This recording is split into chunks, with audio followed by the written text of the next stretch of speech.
थोड़ा मैं बोलता हूँ, थोड़ा आप भी मेरे पीछे घबराइए।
में ईशोपनिषद पर चर्चा आरंभ हुई।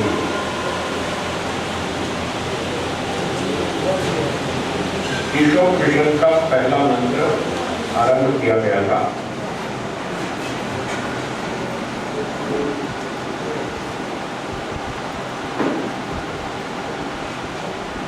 समय की कमी के कारण आधा ही हो पाया था।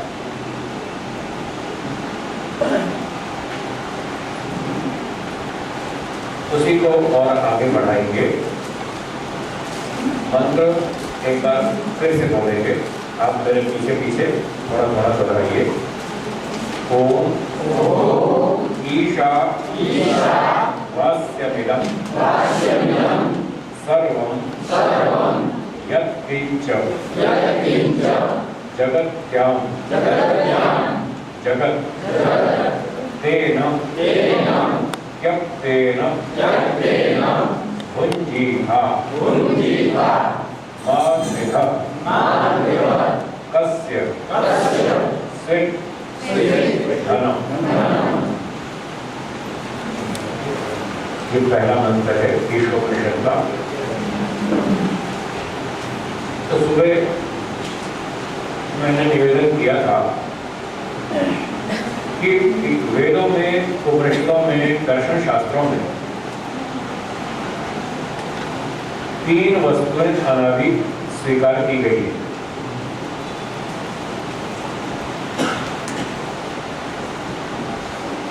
उनके नाम बोलिए। ईश्वर, जीव, प्रकृति। ये 3 चीजें हैं जो अनादि है। अनादि का मतलब जिसका आदि नहीं है, जिसका आरंभ नहीं हुआ, जिसकी कभी उत्पत्ति नहीं हुई, सदा से है। और जो वस्तु सदा से होती है वो सदा रहेगी, हमेशा से है, हमेशा रहेगी।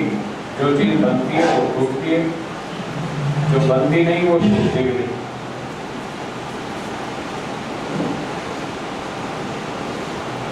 जैसे कोई व्यक्ति गणित सीखना चाहे, गणित विज्ञान, तो सबसे पहले उसको क्या सीखना होगा? गिनती। 1 2 3 4 5 6 7 8 9 10। पहले गिनती सीखनी होगी। जिसको गिनती नहीं आती वो आगे गणित नहीं सीख सकता।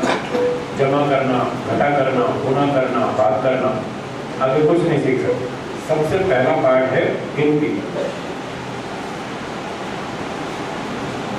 इसी तरह से जो व्यक्ति संसार को समझना चाहता है, ईश्वर को समझना चाहता है, अपने आप को समझना चाहता है, उसको अध्यात्म शास्त्र की गिनती पहले सीखनी पड़ेगी। और अध्यात्म शास्त्र की गिनती है 3 वस्तुएं अनादि है। ये यहाँ का पहला पार्ट है, सबसे पहला पार्ट। अगर ये पार्ट समझ में आएगा, 3 वस्तु अनादि है, तो आगे बहुत कुछ समझ में आ जाएगा। बहुत सारे प्रश्नों के उत्तर मिल जाएंगे, बहुत सारी समस्याएं हल हो जाएंगी। अगर ये गिनती समझ में नहीं आई, 3 वस्तु अनादि है, अगर ये समझ में नहीं आया तो आगे कुछ भी समझ में नहीं आएगा। हर जगह शंका, हर जगह संशय बना ही रहेगा, हर जगह उलझन बनी रहेगी। इसलिए सबसे पहले इस पाठ को याद करना है, ये बहुत महत्वपूर्ण है। 3 वस्तुएं अनादि हैं, ये बहुत आवश्यक है। इन 3 में से एक वस्तु हम हैं, आप और हम। इन 3 में से हम कौन सी वस्तु है? हाँ, जीव कहिए, आत्मा कहिए या जीवात्मा कहिए, तीनों शब्दों का एक ही अर्थ है। तो 3 में से एक तो हम है, बाकी बचे 2, एक ईश्वर, एक प्रकृति। दर्शन और वेद की भाषा में, उपनिषद की भाषा में जो प्रकृति नाम है वो मूल द्रव्य का नाम है, जो ओरिजिनल मैटर, सूक्ष्म पदार्थ जो नदी है, उसका नाम है प्रकृति। और उस प्रकृति से जो कुछ बनाया गया पदार्थ है, सूर्य, चंद्रमा, पृथ्वी, तारे, वनस्पतियां, औषधियां, समुद्र, नदियां, पर्वत, ये जितनी चीजें बनाई गई, इसका नाम है संसार अथवा जगत। संसार या जगत ये उत्पन्न होता है, और जो चीज उत्पन्न होती है वो नष्ट भी होती है। तो संसार उत्पन्न होता है, वो नष्ट होता है। प्रकृति उत्पन्न नहीं होती, वो नष्ट नहीं होती, वो अनादि। तो ये दोनों का अंतर जरा समझ के चलिएगा, क्योंकि अब हम अच्छी तरह गहराई की भाषा में चल रहे हैं, उपनिषद की भाषा में चल रहे हैं, सूक्ष्म विषय है, तो इसको पूरी सावधानी से समझना होगा। प्रकृति उत्पन्न नहीं होती, संसार उत्पन्न होता है। प्रकृति सदा रहती है, संसार सदा नहीं रहेगा। संसार नष्ट हो जाएगा, प्रकृति बनी रहेगी। तो एक तरफ प्रकृति है, दूसरी तरफ ईश्वर है, बीच में हम हैं, आत्मा। तो सुबह जो बात चल रही थी मंत्र में, ईशावास्यमिदं सर्वं यत् किंच जगत्यां जगत्, जितने भी जड़ चेतन पदार्थ इस संसार में हैं, ईश्वर उन सब में विद्यमान है, कण कण में विद्यमान है। कोई भी स्थान इतना तिल मात्र भी ईश्वर से खाली नहीं, हर जगह ईश्वर विद्यमान। एक व्यक्ति ने पूछा कि ईश्वर हर जगह क्यों रहता है? मैंने कहा कि देखिए, आपका सवाल बड़ा विचित्र है, ईश्वर क्यों रहता है? अगर कोई आपसे पूछे आप यहाँ क्यों बैठे, तो आप क्या उत्तर देंगे? मेरी मर्जी में बैठा हूँ, मेरी इच्छा में बैठा हूँ। अच्छा चलो ये भी ठीक है, आप बैठे हैं, कोई कारण से बैठे।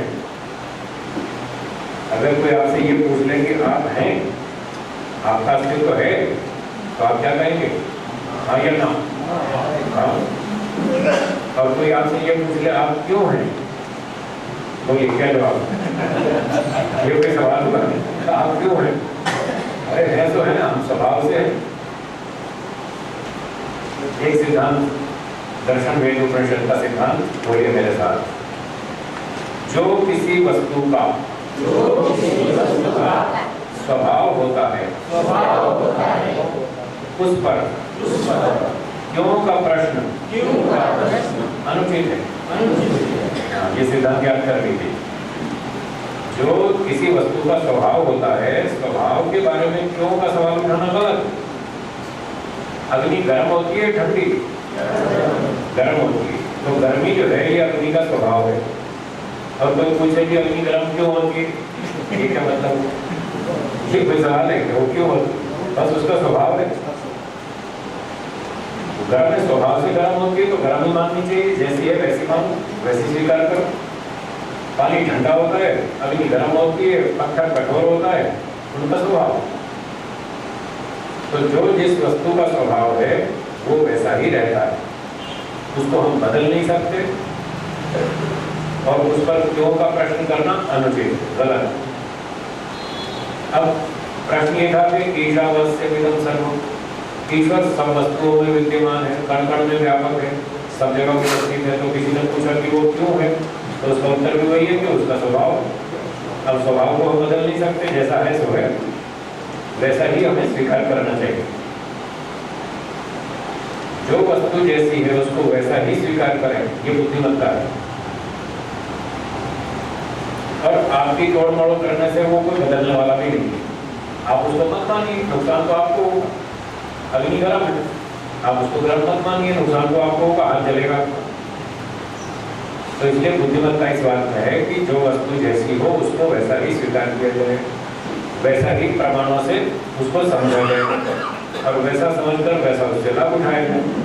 अग्नि गर्म है तो अपना भोजन बना लीजिए, आपका भोजन पका देंगे। अभी प्यास लगे तो पानी पी लीजिए, वो आपकी प्यास बुझा देगा। जिस वस्तु में जो गुण है उसको प्रमाणों से वैसा ही समझना, उससे वैसा ही लाभ लेना, ये बुद्धिमत्ता की बात है। तो इस प्रकार से ईश्वर सर्वव्यापक है, सब जगह रहता है, उसका स्वभाव है। कुछ लोग कहते हैं कि भगवान अगर सब जगह रहेगा तो संसार में तो कूड़ा कचरा गंदगी नाली ये वो सब गड़बड़ भी है। क्या कूड़े कचरे में भी रहता है ईश्वर?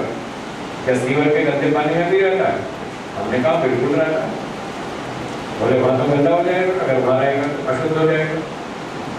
आपका ये कपड़ा अगर गंदी नाली में गिर जाए तो अशुद्ध हो जाएगा।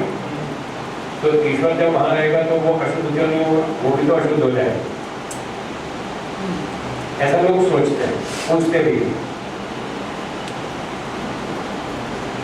तो वेद उपनिषद उसका उत्तर देते हैं कि ईश्वर सर्वव्यापक है। ईशावास्यमिदं सर्वम्, ईश्वर सर्वव्यापक है। उस गंदे स्थान पर भी रहता है और अच्छे स्थान पर भी रहता है, सब जगह रहता है। गंदे स्थान पर रहने के बावजूद भी वो अशुद्ध नहीं होता, वो अशुद्ध नहीं होता। क्यों नहीं होता? उसका कारण है कि वो चेतन पदार्थ है। दोहराइए, क्या उत्तर दिया? चेतन पदार्थ है। चेतन पदार्थ गंदगी से अशुद्ध नहीं होता। ये जो गंदगी है ये प्रकृति की है, दुर्गंध आती है, काला पानी, नीला पानी, हरा पानी, सीवर का पानी और केमिकल का पानी, ये जो सारी दुर्गंध कचरा करती है ये सब प्रकृति